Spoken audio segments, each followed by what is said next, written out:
नमस्कार दोस्तों, स्वागत है आप सभी का सीजीपीएससी नॉलेज हब के इस यूट्यूब चैनल पर, जहां पर मैं पशुपालन से संबंधित क्लास ले रही हूं। आजीविका की क्लास 7वीं है ये, जिसमें पशुपालन दिया हुआ टॉपिक ग्रामीण अर्थव्यवस्था में क्या भूमिका होती है, तो इसको देखेंगे। पशुपालन के साथ साथ पशुपालन में क्या क्या चीजें शामिल है, कैसे डेटा आते हैं पशुपालन संबंधित, उसके साथ साथ आपको चारे जो है पशुपालन के लिए जो जरूरी है, या पशुपालन कर रहे हो जो रोग हो जा रहा है, वो सारी चीजों को इस वीडियो में मैंने डाला हुआ है।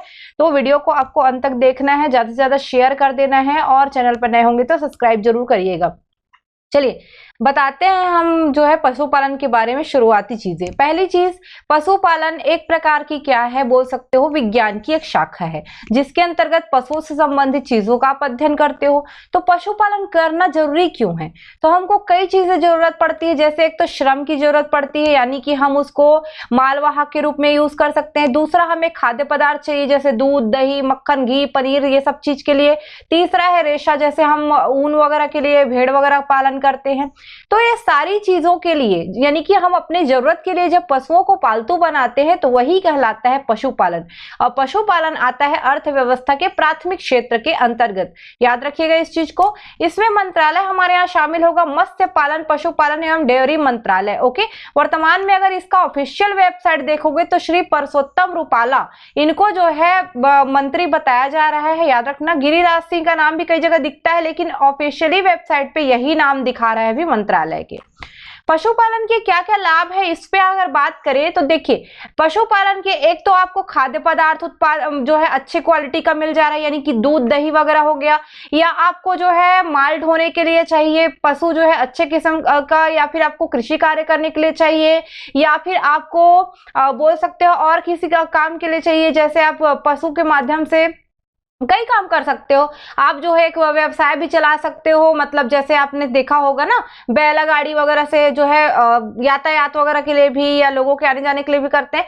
तो मतलब भार ढोने के लिए, कृषि कार्य के लिए, या अन्य आवागमन के लिए, इसके लिए जी पशुपालन जरूरी है। मुर्गी पालन भी एक प्रकार का पशुपालन का ही हिस्सा बन जाता है, कुक्कुट पालन। और इसके माध्यम से आप मांस, अंडा ये सभी प्राप्त कर सकते हो। हाँ, पशुपालन से आप जैसे बकरी का मांस, सुअर का मांस, भेड़ का मांस, ये सभी भी प्राप्त कर सकते हो, है ना। और उसके साथ साथ अगर पशुपालन आप करते हो, तो जो नए नए किस्म के जानवर आप जो हो पालोगे, उसके माध्यम से क्या है, रोग प्रतिरोधकता और जो क्षमता होती है वो विकसित हो जाती है, जिससे आप लंबे समय तक कार्य कर सकते हैं। इसका मतलब समझिए, अगर आप नॉर्मली जो पशुपालन में जो चीजें बच्चा पैदा हो रहा है उसी को पाल रहे हो, तो वो रोग प्रतिरोधक क्षमता नहीं आती। लेकिन अचानक से आप नए क्वालिटी का कुछ नए जीन का कुछ जो है जानवर ले आते हो, उसके बाद जो आने वाली नस्लें हैं वो सुधर जाती है। तो पशुपालन के लिए ये भी जरूरी है। और साथ ही इनसे आप पौष्टिक भोजन या आहार प्राप्त कर सकते हो, यानी कि खाद्य पदार्थ प्राप्त कर सकते हो। तो ये सारे दृष्टि से पशुपालन आवश्यक है। अब आगे चलते हैं पशु संगणना या पशुगणना की ओर थोड़ा सा। तो पहली पशुगणना हुई थी 1919 में। ओके, इस समय याद रखना, 19 में पहली बार हुई। स्वतंत्र भारत की 1951 में। वैसे 1951 को याद ही रखना है आपको, है ना, शगुन। उसके बाद हर एक 5 साल में पशु संगणना की जाती है। वर्तमान में 20वें नंबर की पशु संगणना आई है, जो 2019 में, वो बोल सकते हो इसके रिपोर्ट आए। 2017 से ये जो गणना है वो शुरू हुई थी, 2018 में पूर्ण हुई, और 2019 में इसके आंकड़े आए। ठीक है, ये ध्यान रखना, 2017 से शुरू हुआ था ये। इसमें कुल पशुधन, यानी कि सारे पशुओं को मिलाकर जो पशुधन होता है, 535.78 मिलियन जो है बताया गया है। ये क्वेश्चन हो सकता है आपसे पूछ दिया जाए, 535.78, ओके, मिलियन में। सर्वाधिक मवेशियों की संख्या अब भारत में जो है सबसे ज्यादा है। ये मैंने आपको श्वेत क्रांति टाइम भी बताया था, भारत वह मवेशियों में नंबर 1 बना उसी कारण, है ना। तो भारत, ब्राजील और चाइना ये टॉप 3 है। ठीक है, भारत, ब्राजील, चाइना। ओके, इसको ध्यान रखना। बीबीसी करके, बीबीसी आता है ना, तो वैसे ही भारत, ब्राजील, चाइना। पशुधन का क्रम अगर बात करें तो सबसे ज्यादा गौ पशु मिलेंगे, फिर भैंस मिलेंगे। गौ पशु मतलब गाय बैल, है ना। भैंस, बकरी, भेड़, सुअर और अन्य पशु। तो गाय मतलब गाय नहीं बोल सकते, गौ पशु, भैंस, बकरी, भेड़, सूअर, इसको टॉप 5 में याद रखिएगा। 19वीं जनगणना की तुलना में जो 20वीं जनगणना थी, मतलब पशु संगणना या पशु जनगणना जिसको बोल सकते हो आप, पशु गणना बोलना ज्यादा अच्छा है, तो इसमें जो है 4.6% की वृद्धि देखी गई। जितने अभी वर्तमान में हमारे पास आंकड़े हैं ना 5, 35, 78 मिलियन, ये 4.6% पिछले की तुलना में ज्यादा है। तो इस वृद्धि को भी पूछे जा सकते हैं। अब इसमें कुल आबादी वाले शीर्ष राज्य कौन कौन से हैं? यूपी, राजस्थान, एमपी, है ना, ध्यान रखना है। और वृद्धि जो दर्शाने वाले राज्य है उसमें है आपका पश्चिम बंगाल, तेलंगाना और आंध्र प्रदेश। ओके, पश्चिम बंगाल, तेलंगाना, आंध्र प्रदेश, पीटीए करके याद रख सकते लेना इसको, जिसने वृद्धि दर्ज की है। ओके, इसको काम का है ये आपका। उसका कुल गाय बैल की बात करें, केवल गाय बैल की, तो 152 मिलियन इसमें से कुल गाय बैल है ना। गौवंश में गाय बैल दोनों आते हैं, तो 192 मिलियन, सॉरी 192 मिलियन क्या है, गाय बैल है। और इसमें अगर हम बात करें देश में, तो पश्चिम बंगाल इसमें भी सर्वाधिक है, उसके बाद जो है उत्तर प्रदेश में है, फिर एमपी में है ना। तो गाय बैल ज्यादा कहाँ है? पश्चिम बंगाल, यूपी और एमपी में। ओके, इस चीज को, पॉइंट को नोट करके रखिएगा। चलिए अब आप आगे चलते हैं इस पे। तो हमको और पढ़ना है इसमें, जैसे नस्लें क्या क्या है इसको देख लेते हैं। जैसे दुधारू नस्ल जो होती है ना, पहली नस्ल है दुधारू। दुधारू में दूध देने वाली गाय तो बहुत ज्यादा दूध देगी, लेकिन बैल अच्छे भारवाहक नहीं माने जाते, खराब होते हैं, है ना। भारवाही में अच्छे भारवाहक बैल मिलेंगे आपको, और गाय जो है दूध कम देगी, जस्ट अपोजिट। और मिश्रित, जिसमें दुधारू और भारवाही का मिश्रित होगा, तो कैसा होगा? अच्छे भारवाहक बैल मिलेंगे और गाय जो है ज्यादा दूध देने वाली मिलेगी। मतलब दुधारू में गाय ज्यादा दूध देगी, भारवाही में बैल ज्यादा अच्छा रहेगा, और दोनों को मिला देंगे तो आपका मिश्रित में बैल ज्यादा अच्छा और गाय ज्यादा दूध देने वाली रहेगी। ओके, इसको ध्यान रखना। उसके बाद उपयोगिता के आधारित जो है वर्गीकरण, जिसमें क्वेश्चन आते ही हैं, घटक है गाय, बकरी, भैंस और भेड़ के दूध का मैंने लिया हुआ है। वसा 3.9% गाय में होती है, 3.5% बकरी में होती है, 8.0% जो है भैंस में होती है। ओके, 3, 9, 3, 5, 8, 6 ऐसा करके याद कर लेना, गाय, बकरी, भैंस, भेड़, ऐसे करके आप बना के। ओके, इसको जो है अभी इतना तुरंत टाइम कम है, नहीं तो ऐसे ही याद करने का एक जो है, क्लास में जब हम लोग ऑफलाइन लेते हैं ना तो ऐसे ही याद करवाते हैं, तो वैसे ही पकड़ के करना। तो भैंस जो है यहाँ पे मैंने स्टार मार्क क्यों लगाया है, क्योंकि सर्वाधिक जो वसा है वो भैंस में होती है, उसके बाद भेड़ में होती है 6.0%, है ना। प्रोटीन की बात करें 3.2% गाय में, 3.1% बकरी में, 4.5% भैंस में और 5.4% भेड़ में होती है। 5.4% सबसे ज्यादा है। जल यानी कि वाटर 87.8% जो है गाय में होती है, 88.9% बकरी में होती है, सबसे ज्यादा है। 81.1% भैंस में होती है, 83.9% भेड़ में होती है। तो ये जो है उत्पादक, मतलब बोल सकते हो घटकों का जो है एक प्रकार से अनुपात बोल सकते हो ये है, और इसको जो है इसमें से क्वेश्चन पूछने की संभावना ज्यादा रहती है। याद रखना, सबसे ज्यादा वसा भैंस में होती है, सबसे ज्यादा प्रोटीन भेड़ में होता है, और सबसे ज्यादा जल जो है आपका बकरी के दूध में होता है। ओके, ये दूधों का है, ये दूध का बोल सकते हैं, ये दूध का घटक है। ओके, किसी और का नहीं है, दूध के कंपोनेंट्स है जिसको मैंने यहाँ पे बांटा हुआ है। इसमें क्वेश्चन जरूर बनेगा, याद रख लेना, लास्ट टाइम भी आया था। ओके, भारतीय नस्ल में सर्वाधिक दूध देने वाली गाय कौन सी है? तो शाहीवाल। ओके, शाहीवाल जो है भारतीय नस्ल में सर्वाधिक दूध देती है, शाहीवाल, शाही जीवन जीती है शाहीवाल। सर्वाधिक दूध देने वाली भैंस कौन सी है? तो मुर्राह या मुर्रा जिसको बोलते हैं, मुर्रा भैंस है ना, हरियाणवी सा भैंस है ये। और बकरी के दूध की बात करें तो बकरी में याद रखना, बकरी के दूध में वसा है ना, वसा तो होती है, इसके अलावा ये महीन कण होता है, इसमें वसा के कण महीन होते हैं, बहुत छोटे छोटे होते हैं, और उसके कारण ये सुपाच्य होता है। सबसे सुपाच्य दूध किसका होता है, किस जानवर का? बकरी का। क्यों होता है? क्योंकि वसा के कंपोनेंट छोटे छोटे रहते हैं, तो उसमें क्या है, लोग उसको जल्दी पचा लेते हैं, है ना। भारत में सर्वाधिक अगर गाय, भैंस और सुअर जानवर देखोगे तो यूपी में। याद रखना, सबसे ज्यादा मवेशी उत्तर प्रदेश में ही है, गाय, भैंस, सुअर वगैरह सब मिलेंगे उधर। ओके, भारत दुग्ध उत्पादन में, अब भारत मवेशियों में नंबर 1 है, यानी कि दूध उत्पादन में भी नंबर 1 है। 23%, विश्व का 23%। ओके, 2, 3 भारत पहले स्थान पे है, और 1, 2, 3 ऐसे याद रखना, तो 23% जो है योगदान है ना। 1, 2, 3 एक नंबर पर 23% योगदान, 1 2 3 करके याद रखना। भारत में दुग्ध का कुल उत्पादन होता है 209.96 million ton. Okay, 209.96 million ton अब तक में जो है दूध का उत्पादन देखा गया है। और प्रति व्यक्ति दूध उपलब्धता 427 ग्राम प्रतिदिन है। ठीक है, प्रति व्यक्ति प्रतिदिन। ओके, 427 ग्राम प्रति व्यक्ति प्रतिदिन अभी दूध की उपलब्धता है। डेयरी पशुओं का उत्पादन की बात कर लेते हैं तो डेयरी पशुओं जो है जिससे हम क्या करते हैं, दूध उत्पादन करते हैं, इनका जीवन जो है 12 वर्ष का रहता है ना। डेयरी पशुओं जो रहते हैं इनका जीवन काल जो है 12 वर्ष का होता है ना। भैंस के दूध में वसा से प्रोटीन का जो अनुपात है, याद रखना 2:1 है। वसा और प्रोटीन का अनुपात भैंस में 2:1 होता है, याद रखिएगा, उसके दूध में, है ना, क्वेश्चन उठा सकता है।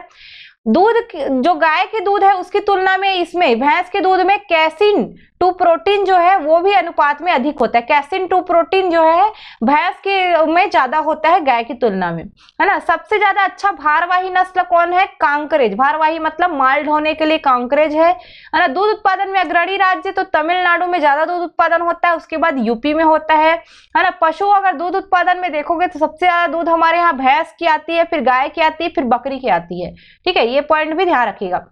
जो ये पॉइंट बता रही हूँ अलग अलग जगह से इसको कलेक्ट करके मैंने बनाया है। अगर आप इस वीडियो को देख रहे होंगे ना तो आपके लिए बहुत फायदा हो सकता है इस वीडियो को देखना। लाइक करना, शेयर भी करना और कमेंट करके भी बताना कैसे लगे आपको सारी जानकारियां।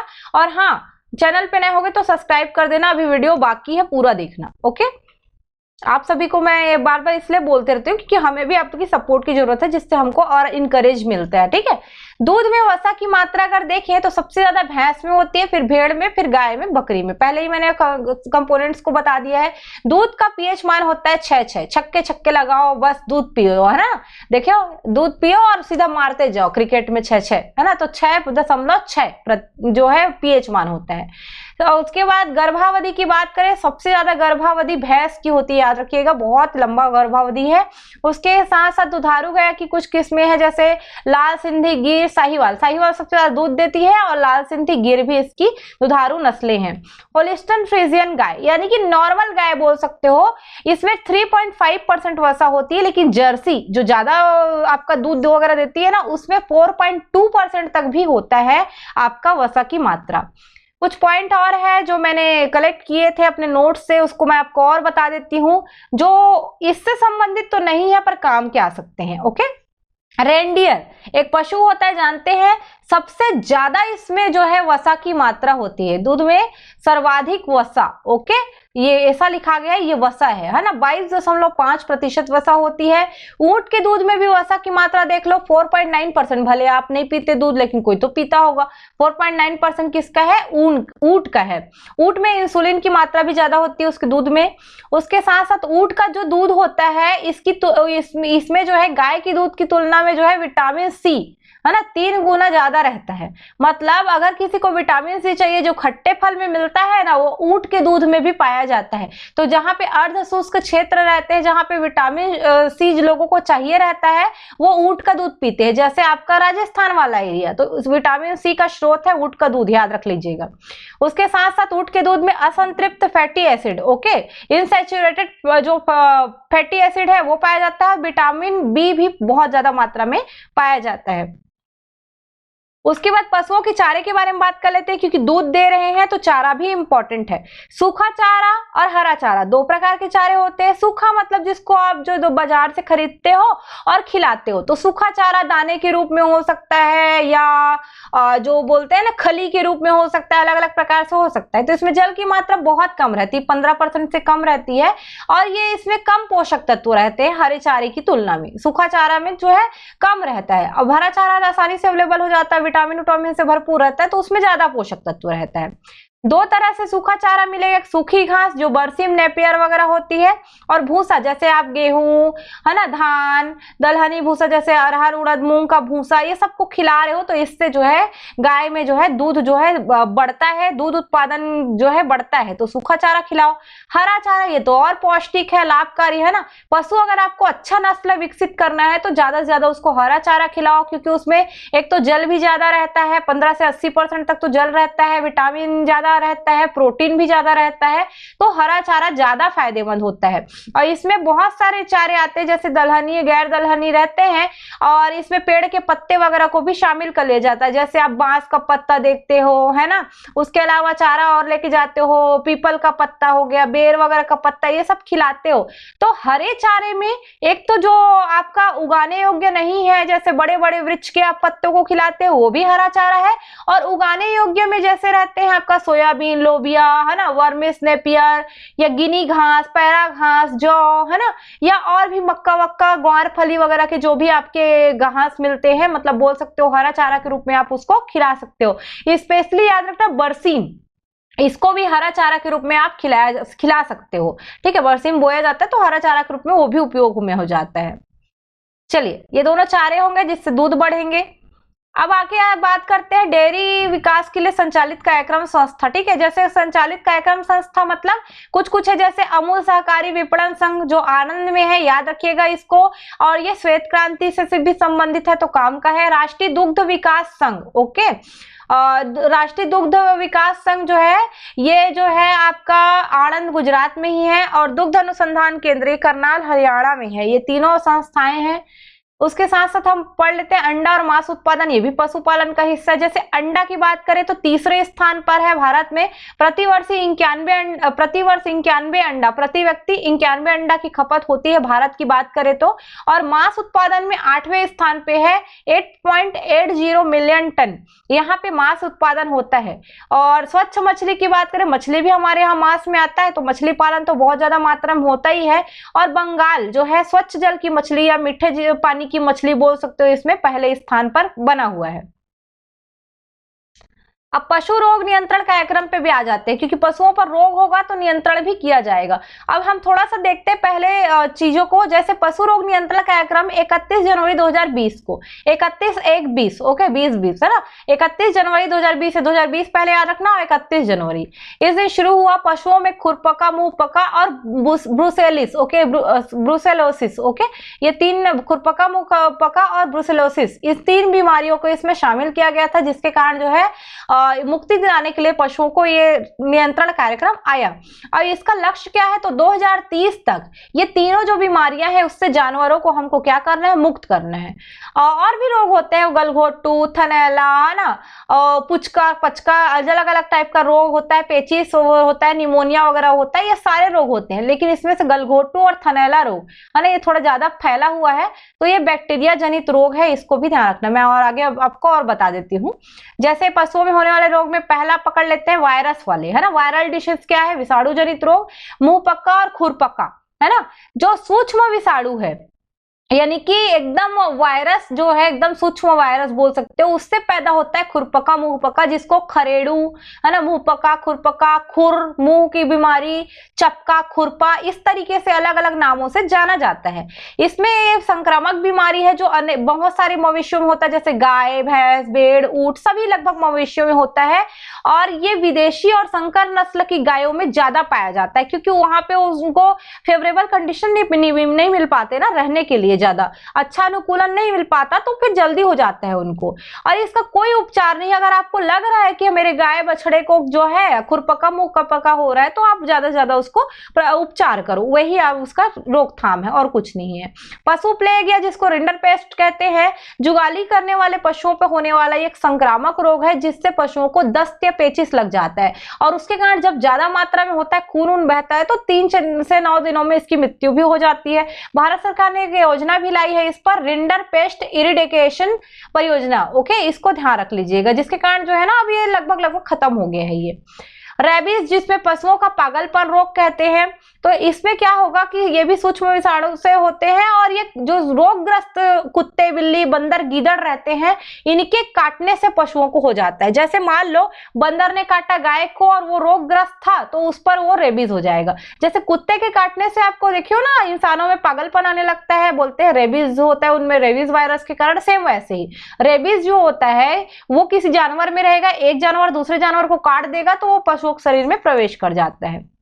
और इससे लार में जो है ये विषाणु पाया जाता है ज्यादा मात्रा में। और एक बार लक्षण पर अगर ये आ गया रेबीज का, तो उसके बाद जो है इसका कोई इलाज संभव ही नहीं है। ठीक है, तो इसका बहुत ज्यादा ध्यान रखने की जरूरत होती है। और लक्षण अगर पैदा होने से पहले इसको टीका लगवाना पड़ता है। सेम टू सेम कुत्ते जैसे ही है, पहले से हम टीका लगाते ताकि वो काटे तो किसी को बीमारी ना हो ना, सेम आपको पशुओं को टीका लगाना पड़ेगा। जीवाणु जनित रोग यानी कि बैक्टीरियल डिसीज, जैसे लंगड़ा बुखार नाम से ही है, ब्लैक क्वार्टर या टंगिया रोग भी, एक टांग पे कहते हैं, एक टंगिया रोग भी कहते हैं। जीवाणु से फैलता है, गाय भैंस दोनों में होता है, लेकिन गायों में ज्यादा होता है। ये गौ पशु मतलब गाय बैल में ज्यादा होता है। टांगों का जो ऊपरी भाग है ना, टांग पैर का जो ऊपरी भाग सूजन आ जाता है, जिसके कारण वो लंगड़ा लंगड़ा के चलता है, या तो बैठ जाएगा या एक पैर पे चलेगा, तो इसीलिए उसको लंगड़ा बुखार कहते हैं। गलघोटू गाय भैंसों में होने वाला घातक बीमारी है, भैंसों में ज्यादा होता है। गलघोटू को एचएस रोग भी कहा जाता है। ब्रुसेलोसिस जो है, याद रखना, ब्रुसेलोसिस जो है छूतदार गर्भपात है, इसमें गर्भपात हो जाता है, ये भी बैक्टीरियल डिसीज है। गौ पशु और जो भैंस है वो गर्भावस्था का जो अंतिम 3 माह होता है उसमें गर्भपात होने की संभावना हो जाती है, इसको बोले जाता है ब्रुसेलोसिस रोग। बाकी टीबी है, क्षय रोग, जीवाणु जनित है, ये भी जो है आपका मानव के साथ साथ पशु में भी होता है, और ये इससे भी पशु के फेफड़े प्रभावित होते हैं। जैसे मानव का फेफड़ा प्रभावित होता है वैसे पशु का प्रभावित होता है। उसके बाद ये लास्ट पॉइंट है रक्त प्रोटोजोआ जनित रोग, जो इसमें आता है बबेसियोसिस या टिक फीवर, जिसको कहा जाता है पशुओं के पेशाब में खून आने लगता है। तो ये बबेसिया प्रजाति के में प्रोटोजोआ जनित ये रोग है, और इसके कारण जो है जो रेड ब्लड सेल्स होते हैं वो नष्ट होने लग जाती है। बाह्य अंतर परजीवी, तो बाह्य परजीवी जैसे जुआ, चिचड़ी, पिस्सू, इसका प्रकोप हो जाता है। अंतर परजीवी जब पाचन तंत्र में जो है परजीवी घुस जाते हैं तो वो पेट, आंत, यकृत आदि को प्रभावित करते हैं, और जो खून वगैरह है या जो है कमी हो जाती है, पशुओं का खुराक में कमी हो जाती है, जिससे पशु जो है कमजोर हो जाता है और मर जाता है। तो ये जो है आपका रोग है, और रोगों के इलाज के लिए आप सही उसका उपचार करो और उसके स्वास्थ्य का बीच बीच में ख्याल रखो, उसको टीके लगवाओ, यही जरूरी है। और ज्यादा से ज्यादा साफ सफाई उनके रहने वाले स्थान को करना जरूरी है। तो पशुपालन और पशुपालन संबंधी आंकड़े, रोग, चारा, हर एक चीज मैंने बताया है। ये वीडियो के लिए भी इंपॉर्टेंट है, जो वीडियो नहीं देखते पशुपालन के लिए भी करते हैं हमारे किसान भाई, उनके लिए भी बहुत ज्यादा महत्वपूर्ण है। वीडियो पसंद आया होगा तो लाइक जरूर करिएगा।